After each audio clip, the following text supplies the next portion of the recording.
पर कैसे ये सरकार और मुख्यमंत्री नीतीश कुमार दलित विरोधी हैं। और मैं एक दो और उदाहरण के साथ इस बात को मैं स्पष्ट भी करूंगा और पुख्ता करूंगा कि क्यों ये दलित विरोधी है।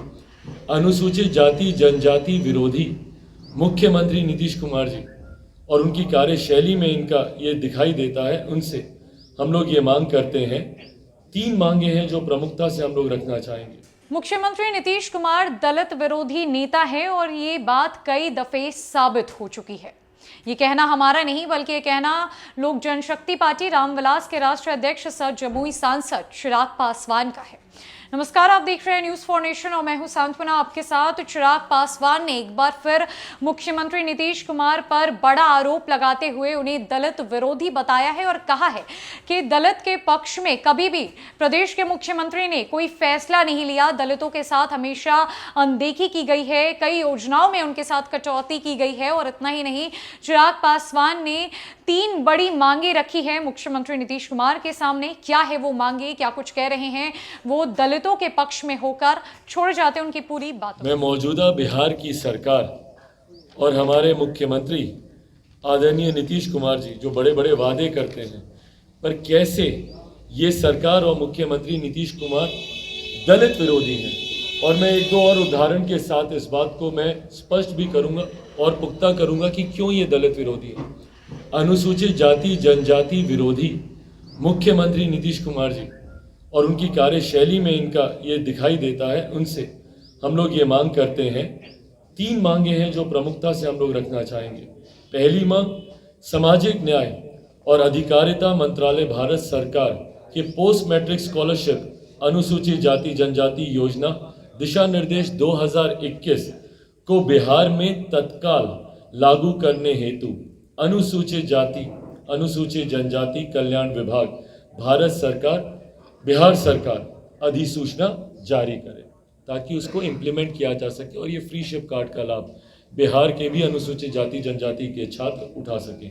दूसरी मांग, पोस्ट मैट्रिक स्कॉलरशिप एससी योजना दिशा निर्देश 2021 के प्रावधानों के अनुसार योग्य अनुसूचित जाति के विद्यार्थी को फ्री शिप कार्ड जारी करने तथा पूर्ण ट्यूशन फी, हॉस्टल फी एवं अन्य अनिवार्य फी का भुगतान डीबीटी के माध्यम से छात्रों के बैंक खाते में करने का निर्देश SC/ST कल्याण विभाग बिहार सरकार अपने अधिकारियों को करने के लिए कहे।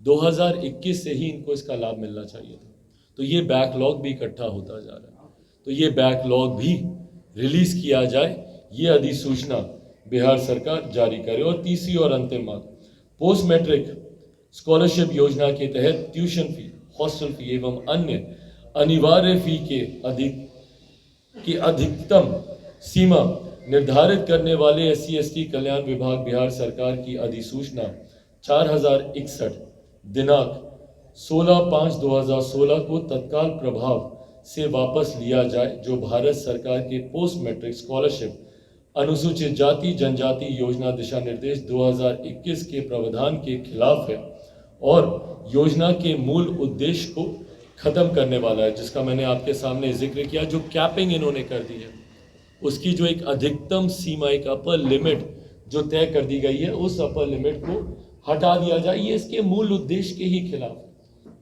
जिस उद्देश्य के साथ इस योजना को बनाया गया, उसमें अगर आप इस तरीके से कैपिंग कर देंगे तो उस उद्देश्य को ही हम लोग पूरा नहीं कर पाएंगे।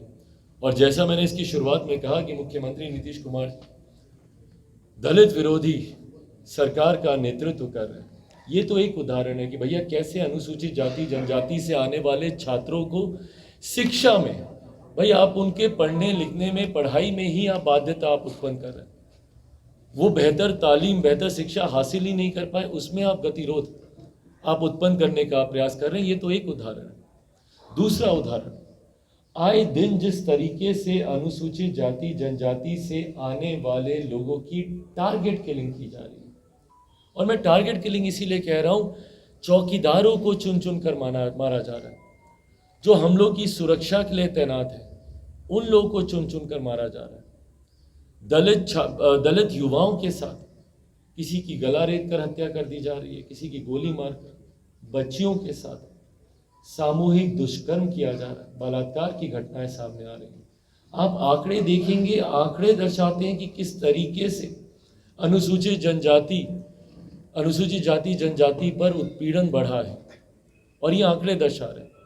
और ऐसे में मुख्यमंत्री नीतीश कुमार जी एक तरफ तो खामोश रहते हैं और दूसरी तरफ पिछली बार चुनाव से ठीक पहले, और मैंने उस वक्त भी कहा था कि भैया ये झुंझुना दिखा रहे हैं, उस वक्त चुनाव से ठीक पहले इन्होंने घोषणा की थी। पहली बात तो एक मुख्यमंत्री हत्या की बात ही कैसे कर सकता है, ये अपने में एक बहुत बड़ा चिंता का विषय। पर उस वक्त मुख्यमंत्री जी ने हत्या को लेकर योजना बनाई थी। 2020 चुनाव से पहले मुख्यमंत्री नीतीश कुमार जी, जो हमारे प्रदेश के गृह मंत्री भी हैं, और गृह मंत्री होने के नाते उनको इतना सशक्त होना चाहिए था, बोलते कि भैया मेरे प्रदेश में मेरे रहते हुए कभी कोई हत्या नहीं होगी। ये इच्छा शक्ति उनमें होनी चाहिए।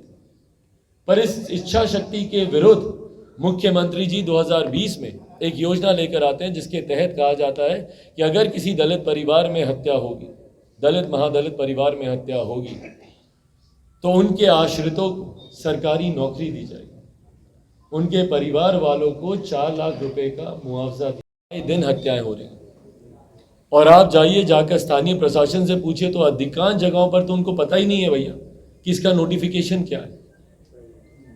परिणाम स्वरूप इसका लाभ उन लोगों को मिलता नहीं।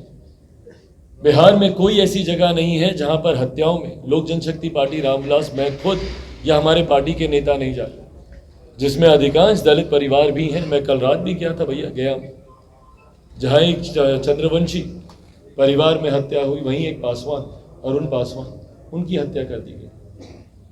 कितनी ऐसी हत्याओं में लाभ मिल रहा है। इसीलिए हम कहते हैं भैया, मुख्यमंत्री नीतीश कुमार जी की सोच पूर्णतः दलित विरोधी है। बिहार में हम लोग जब दलित कहते हैं, क्योंकि मुख्यमंत्री जी ने बंटवारे की राजनीति को इतना साधा है कि आपको बार बार 2 शब्दों का आपको उपयोग करना पड़ता है, दलित के साथ महादलित भी कहना पड़ता है। ये कौन से संविधान के तहत है? जब आप लोग पूर्णिया में आप लोग रैली करते हैं तो आप लोग कहते हैं कि संविधान को खतरा है, संविधान की हत्या की जा रही है। आप लोग क्या कर रहे हैं भैया? कौन से संविधान की धारा कहती है कि आप अनुसूचित जाति को और बांटने का आप काम कीजिए? कौन सी धारा के तहत आप बांट रहे हैं बताइए? बल्कि संविधान तो दलित शब्द का उपयोग भी नहीं करता है। संविधान सिर्फ अनुसूचित जाति जनजाति की बात करता है। बोलचाल की भाषा में जरूर हम लोग दलित शब्द का हम लोग उपयोग कर लेते हैं, पर आपने तो उसको भी आगे बांटकर महादलित कर दिया भैया। ये कौन से संविधान के तहत आपने किया? एक प्रदेश के मुख्यमंत्री होने के नाते आपकी जिम्मेदारी है कि पूरे प्रदेश को आप एक साथ लेकर चलें, एक साथ मुट्ठी में बांध कर चलें। आप उसी में विभाजन करने का आप काम कर रहे हैं। तो बंटवारे की राजनीति आप कर रहे हैं कि नहीं कर रहे हैं? दलित महादलित हो, पिछड़ा अति पिछड़ा हो, कभी लवकुश करिएगा, कभी कोरी कुर्मी करिएगा, कभी अगड़ा पिछड़ा करिएगा। आप तो पुरुष महिला में बांटने का काम करते हैं भैया। क्या बयान दिए थे आप जनसंख्या को लेकर पुरुषों के बारे में? तो जो मुख्यमंत्री बांटने की राजनीति कर रहे हो, वो लोग जाकर बोल रहे हैं भैया कि संविधान की हत्या हो रही है। किस तरीके की बातें आप कर रहे हैं भैया उस मन से? आपको लगता है कि देश में कभी संविधान की हत्या होगी? क्या भारत का संविधान इतना कमजोर है कि हत्या कर दी जाएगी? इस तरीके की बातें आपकी सोच को दर्शाती हैं। परिणाम स्वरूप भाई, जब आज आपको सही में बिहारियों से जुड़े हुए ज्वलंत विषयों पर आपको चर्चा करनी चाहिए, बात करनी चाहिए, तो आप गुमराह करने की बातें करते हैं। और ये तमाम, और ये जितनी बातें भाई मैंने आपसे कही, वो सारे आपसे मैं शेयर भी करूंगा, जितनी बातें आप लोगों के समक्ष रखी गई हैं।